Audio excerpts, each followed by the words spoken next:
Mkuu wa Pentagon anaripotiwa kupanga kuweka mikataba mikali ya kutofichua siri, Non-Disclosure Agreements (NDA) kwa wafanyakazi wote walio katika makao makuu ya idara hiyo. Kwa mujibu wa gazeti la Washington Post, Pentagon inapanga pia kuanzisha vipimo vya ghafla vya polygraph, kipimo cha uongo, ili kuzuia upinzani wa ndani au uvujaji wa taarifa za siri siku zijazo. Ripoti inasema kuwa waraka huo, ambao bado hauna saini wala tarehe, uko kwenye hatua ya majadiliano na bado haujaidhinishwa rasmi.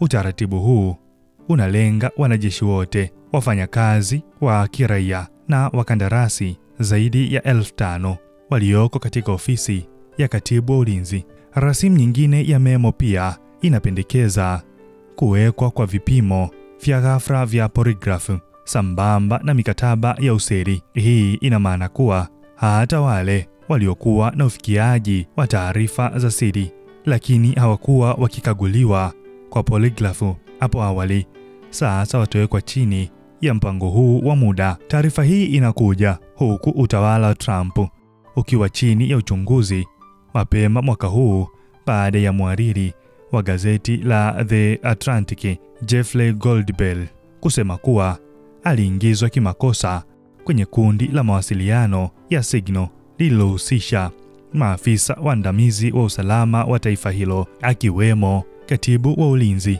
Peter Hegseth, ambapo walikuwa wakijadili mipango ya mashambulizi ya Marekani dhidi ya waasi huko nchini Yemen. Maendeleo haya pia yanajiri baada ya Hegseth, ambaye sasa ndiye katibu wa idara iliyobadilishwa jina na kuitwa Department of War, kuhutubia majenerali wa Marekani huko Quantico siku ya Jumanne. Katika hotuba yake, Hegseth alitangaza masharti mapya ya upatikanaji wa vyombo vya habari ndani ya Pentagon, ikiwemo sharti la kupata kibali kabla ya hata taarifa zisizo za siri kuchapishwa hadharani. Akizungumza kutoka New York, mwandishi mmoja wa habari alisema kwa sasa hatua hizi bado ziko katika majadiliano na hakuna mpango rasmi uliokamilika. Hakuna tarehe, hakuna saini na bado si sera rasmi, lakini kinachojadiliwa ni kuhusu zaidi ya watu 5,000 kwenye ofisi ya katibu wa ulinzi. Ni hatua ambayo endapo itapitishwa itaongeza vipimo vya polygraph kwa wale waliokuwa awali hawaguswi na ukaguzi huu. Hata hivyo, wakosoaji tayari wameanza kutoa maoni yao, wakisema mpango huu ni aina ya vitisho, njia ya kuwalazimisha wafanyakazi kuonyesha utii na udhibiti wa ndani wa taasisi. Lakini kwa kuwa bado ni pendekezo lisilo rasmi, bado haijajulikana jinsi hali hii itakavyoendelea. Hii ni BMTV Tanzania. Mimi ni Baraka Peter.